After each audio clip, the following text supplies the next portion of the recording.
Okay, that's good. Welcome to 4,000 Weeks, the weekly audio dispatch from 4kweeks.com. I am Spencer, your intrepid host on this fumbling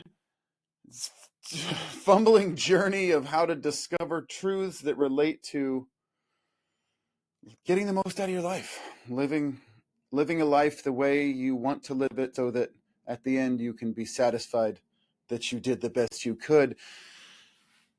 Let's see. The first thing I owe you this week is the setup to the dad joke of the week. So, I can't remember it. I can't remember the joke. You'd think that at this point, I'm just pulling it up. That's right. You'd think at this point, I have sent out emails and newsletters for more than 2 years now with a dad joke at the end of each one of them. You would think I would be better at remembering dad jokes, but every time someone's like, tell me a dad joke, my brain just goes blank. So the setup is, why was the pickle famous? Why was the pickle famous? And I will get to the setup or the punchline at the end. Meanwhile, week 16 of 2025 has kicked its way through the door in the form of tulips and daffodils pushing up from the ground here in the Midwest. Gosh, spring. I've just been walking around in awe of the changes. And again, if you live in a place where it's green year round, Eli and I were talking about this. Eli, my assistant, lives in a equatorial place and it's always green there. And my wife for a while lived in California and it's always green there. When you live in a place that has seasons, spring is just absolutely magical. Tulips are pushing up through the ground. Our neighbors have a whole bed of creeping phlox, which is in bloom right now, and it is just magnificent. Tulips in bloom are really one of the reminders that it is something special to live on this earth. And if you pay attention, I am sure that your neighborhood is an absolutely amazing place full of novel experiences if you would just only look around. It's time for you to walk over to your 4K Weeks poster and fill in another square, a square that you will never be able to get back, a square that is gone for good, which is sometimes really overwhelming to think about. Sometimes it's the most insignificant thing in the world to be like, okay, yeah, whatever, another week has gone by. But sometimes it's just like, oh, dip. The sand is passing through the hourglass. And just it's kind of a chaotic time right now. And I know that like the world is ending and the sky is falling. I know that. But I refuse to be pulled down into it. I refuse to be my boots are stuck in the mud and I'm just going to pull my feet out of them and keep walking because I'm not going to be bothered by it in that way. Bothered isn't the right word. I'm not going to be outraged by it. I have a ton of intense opinions, of course.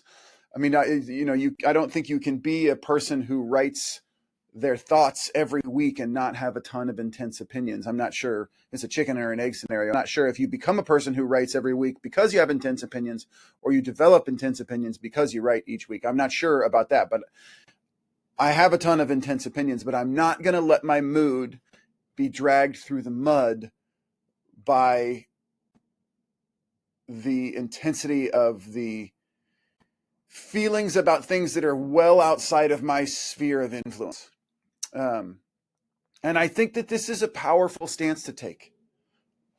The stance that I will not allow the outrage of the moment for one reason or another to affect my mood as I look at a tulip. And there's a fine line, of course, between being, buoyantly optimistic and ostrich-like with your head in the sand. And I see the difficulties. I see the very real reasons that people on any side of any issue are outraged. I'm just not going to let my mood be determined by those things. And so I just would challenge you to see if you can muster the strength this week to be unflappable and indefatigable, which is an amazing word. It just means that you will not be worn down. See if you can muster that strength, because that, inner strength is an abundance feedback loop. The more you have, the more you have, the more you have, the more you have, the more you have. It's like a renewable resource. And so when you access and rely on it, it just fills up your cup for more. Okay, so if you have a minute, forward this podcast to a friend, subscribe to it, rate it, review it, do whatever you know is the cliche thing that you have to do to tell the algorithms that this is content that you like so that other people see it, because doing it because I think it's valuable. And so if I think it's valuable, then I should share it. And if I think I should share it, then I think I should ask you to share it. So that is the propaganda message. It does feel weird for those of us who have self-awareness and empathy and try to see the world for what it is. It seems weird to say, please tell people about this thing I'm doing. But it is like, if you're not doing it for sharing it, then you should try to share it. Wait, if you're not doing it, I tripped over my words. If you're doing it because you want it shared, you should ask for it to be shared. I don't know, whatever. It's not my nature to be I am no P.T. Barnum. So there we go. All right, Remarkable Weeks. Week 16 of 1979. This one made my wife laugh out loud when she was proofing the email. President Jimmy Carter was attacked by a rabbit in a swamp while on a solo fishing trip. Of course, he was not solo. He was just in the boat by himself because he was president at the time. So he was surrounded by myriad human beings, which I think would be the hardest part about being powerful or uber wealthy. The timing of the event, which mirrored the just-released Monty Python and the Holy Grail with its man-eating bunny, was too perfect not to be used to criticize Carter's presidency as hapless and weak. So here's what actually happened. He was fishing in a John boat by himself. Some hunters on a nearby bank with their dogs, flushed a rabbit out of the woods. The rabbit jumped into the lake or river to get away, swam towards Carter's boat as it was the closest, stand-in for land, and he shooted off with an oar, so it swam on somewhere else. But of course, there were reporters around because he's never alone, and so it seemed too perfect not to use to criticize, Carter, because his presidency was fairly weak at the time. But I'll say this: one of the only things you can say about Jimmy Carter is that he lived his values. So say what you want about his presidency, but he was building houses for Habitat for Humanity in his 90s because he said his faith demanded it. And I think that the world could never have enough politicians or former politicians who let their actions speak their truth, right? Everyone's always talking all the time, but words are wind. Building houses for Habitat for Humanity in your 90s, that's some real sauce. Anyway, moving on. Quote of the week. Sorry, I meant to say earlier, I'm going to plow through this week because it is beautiful outside and I got a whole bunch of work to do in the backyard. I feel like I'm halfway through a project in the backyard that I'm working on, but I think it's more likely I'm a quarter of the way through, but I'm excited to do it. So I'm in here on a Sunday morning recording this podcast so that I can get back to the job that is in progress. Quote of the week by Dennis Waitley. This is a good one, and it's hard to internalize this, but it's worth trying. Happiness cannot be traveled to, owned, earned, worn, or consumed. Happiness is the spiritual experience of living every minute with love, grace, and gratitude. I think it's important to reflect on the fact that this thing that we're all aspiring to, because really what everyone wants to be is happy. Rich people, not even rich people, people are buying things to try to be happy. People are gathering to try to be happy. People are learning about themselves and uncovering trauma and joy to try to be happy. Happiness is like the resting state everyone aspires to.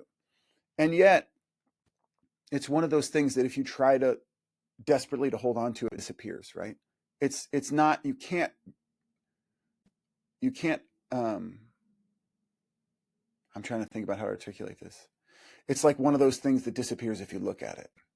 You know it's there in your peripheral vision, And then when you try to put your eyes on it, it just vanishes into the ether. And an abundance mindset is a hard thing to really wrap your head around.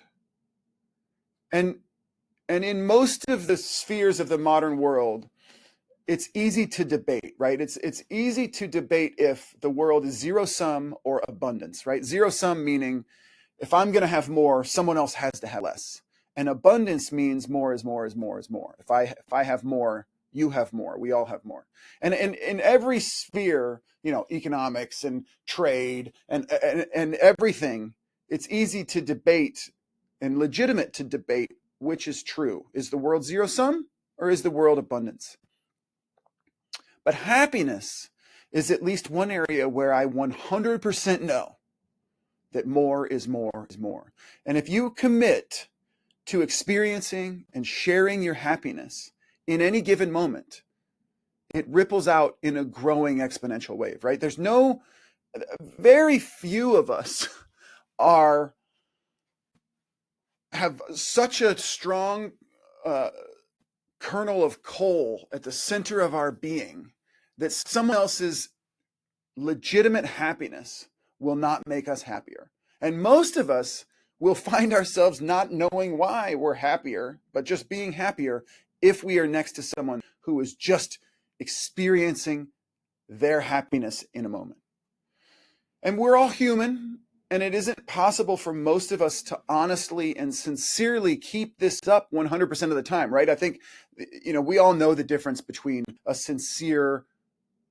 person who's sincerely happy and a person who is faking it for one reason or another. And so this is why it's so critically important to live into and share your happiness when you are experiencing it, right? Because since we can't, it's like, I don't know if you know how an electric motor works.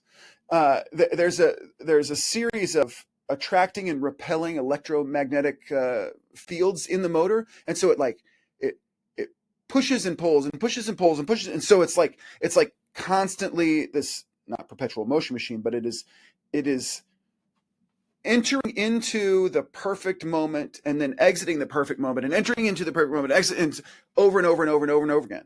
And so there's this moment of this bridge of, ooh, I've got to get to the next moment. Boom. And then it does. And that's what this is like. It's like, if we all, when I'm happy, if I really share that, then that helps someone bridge that non-perfect moment for them till they get to their perfect moment. But if any one of those fields breaks down, then the gulf gets too big for a person to just seamlessly jump to it, right? This is a weird metaphor, and I just am coming up with it on the fly. But if all of us are maintaining our field, and when we are happy, being like, oh my gosh, I'm so happy, and look at that tulip, it's so beautiful, you can't deny the beauty of that tulip, then that makes it easier for someone else to bridge their moment of, less than perfect happiness to the next moment. And then they can share. And then it kind of becomes this self-fulfilling prophecy, this reinforcing feedback loop of abundant happiness, where it's like, oh, everything is awesome, is awesome, is awesome, is awesome, is awesome. And then we all explode into a bomb of joy. Anyway, it's like at the end of this section in the email, I mentioned a quote from Marx, and to kind of bastardize it, right? From each according to her ability in the moment, to each according to his ability or to his need in the moment, right? Whenever you can muster it, share it so that someone else can then muster it and share it. I don't know if that makes sense. And I really kind of dig into the metaphor of the motor, but that's what I feel like that's what it is. It's like a maglev train. You guys know how levitating trains work, right? They have these electromagnets that are repulsing each other just in the moment that the train is flying over, so that it scoots it on down the line. And if any one of those is broken down, then everything breaks. But if we all kind of maintain the right moment and play hot potato with the happiness, then everyone else can share it. I don't know. I just feel like, why wouldn't you? I think there's a whole bunch of positive benefits for everyone, but there certainly is a positive benefit for you to just really living into this beautiful moment you're living in. Yeah. That's the quote of the week. What I consumed this week. Okay, so I've been creating a lot. I've been doing a lot of creating this week, building a fence, cleaning up the backyard, creating new spaces and things. And we're having an open house for our brand, Port of Curiosity, in a few weeks, which is, sculptural in nature. And we've also just started accepting commissions again for the sculpture studio for the first time in years. And so it's a very busy time. And that it does two things. It gives me time to consume content, but it's typically not intellectual content that requires me to think deeply while I'm consuming it, because I'm actually using my brain for other things. But I did listen to a few podcasts this week that I thought I'd share. And so the first one, in light of all this trade disruption, was Planet Money, which is a really interesting podcast. It's from NPR. They just they dive into the economics of everyday things. This is a different podcast, but they apply economics to the world and tell stories about it. It's really interesting. And so this one's titled How the War on Drugs Got Us Blueberries. And so if you are wondering how all this international trade and the USAID controversy, how it all relates to the interests of the United States and how the world is shaped by aid money, and how my tax dollars spent in a foreign location affect the policies and hopes and dreams of the United States government, and then also create a different world than the one we used to have. It's a really good listen. If you're eating blueberries in the supermarket in the winter, you should listen to this podcast, because it'll tell you why and how, which is fascinating. Okay, the Inner Cosmos. This is, I think it's Brian Eagleman, Brian Eagleman. I can't remember. He's a super smart dude. Why do brains sometimes make things up entirely? And this is, we all know that our brains are constantly moving, but it's when you take it to the extreme, a person whose brain is just manifesting a false reality all the time to make sense of the world, it really gets pretty fascinating. So you should listen to that. You can get all these links in the actual newsletter. The Ezra Klein Show. Trump's tariffs are part of a tectonic plate shift in the global economy. So this was actually a really spectacular conversation about the nuance of what all this means, what it means for the U.S. to be the world reserve currency. What are the benefits of that? What are the drawbacks of that? And they do steel manning. Steel manning is when you take an argument you disagree with, but try to make the best case for it, as opposed to straw manning, where you undermine an argument that you don't agree with for, what does straw manning mean? I think that's what it means. Anyway, shoot me an email, let me know. It's funny how you think you know something and then you try to say it out loud and you don't actually know it. But so they try to steel man the reasonable case for tariffs and also changing the current world order of free trade.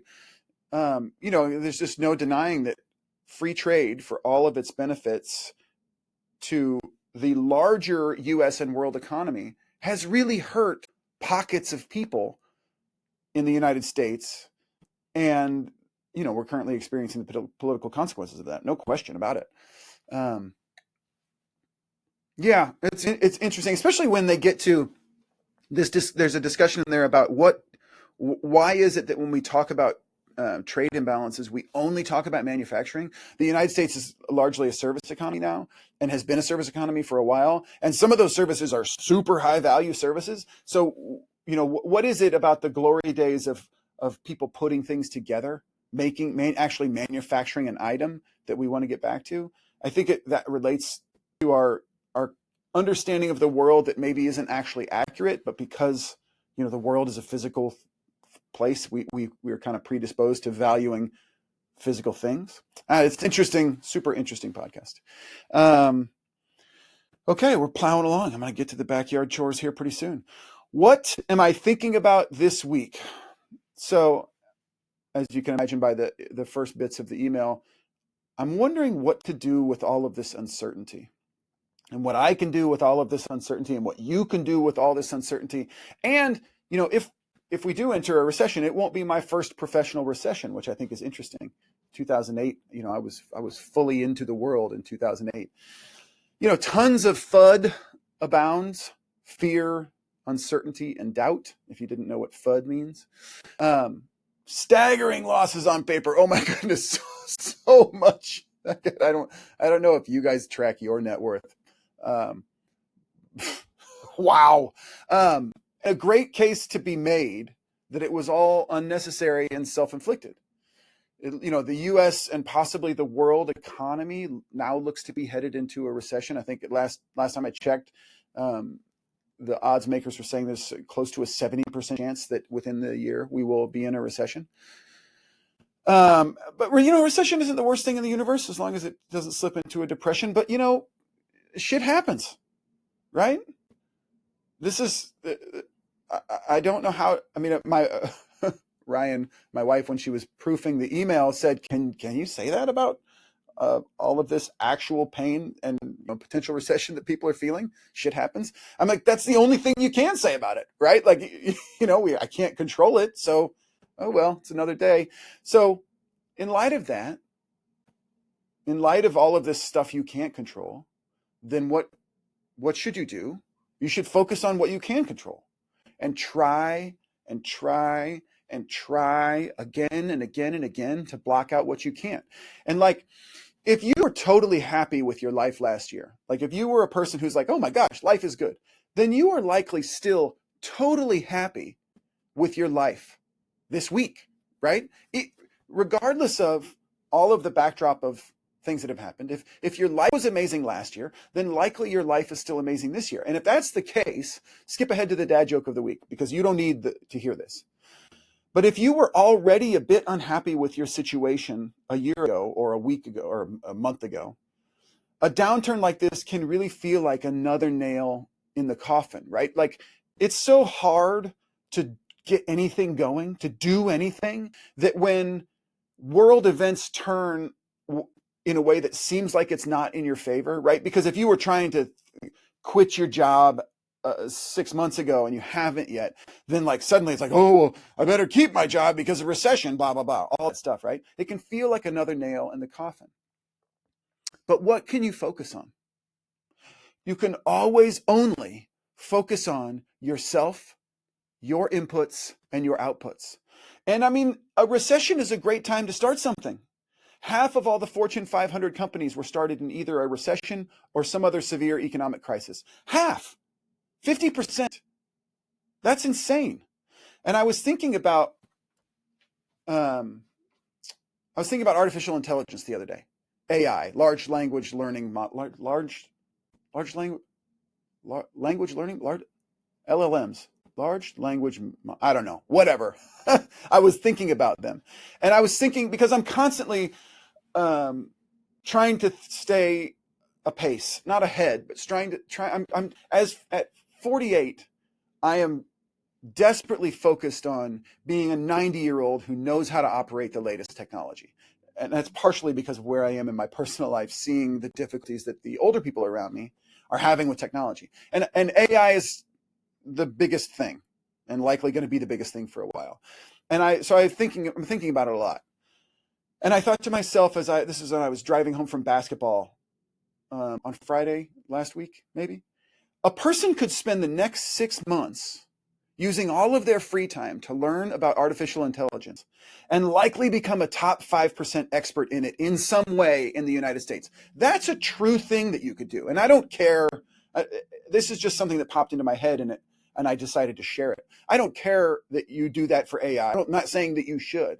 I'm just saying that you have the ability to change your situation in a very short time by taking bold and massive action to invest in yourself and your skills. And like, you should think about where you want to do that. AI is likely a very good place to do that because it is going to be a huge part of the future. But I don't know that actually matters, because what matters is you and your tiny little circle of influence and life joy. And 6 months seems like a long time, especially the younger you are. The younger you are, 6 months, the more 6 months seems like an eternity. For my children, 6 months is an interminable amount of time to them, right? It's just so much time. To me, 6 months is, a decent amount of time. To my mom, who is in her early 80s, that's nothing. 6 months, gone like that. When you think about it as a percentage of your life. So for all of us, 6 months seems like a long time until you look back 6 months. And then you realize it is just no time at all. And I'm sorry, I'm getting exuberant about this. It's like, oh, wow. I mean, that was just a minute ago, the things I was doing 6 months ago. And it's just that most of us don't take advantage of this lever, the lever of changing your life in 6 months, because we are either scared of failing or we're scared of the work. And so when I say scared of failing, we're always all telling ourselves a story. Nobody wants to step out on that ledge and try something and have everyone see them not succeed. Nobody wants to do it. It's like literally one of the most painful things in a human brain is to have other people watch you fail. So it's either that, or we're scared of all of the unknowns and all of the heavy weight that we think we might have to lift in order for this to do this thing. But you don't just start lifting the heavy weight all at once.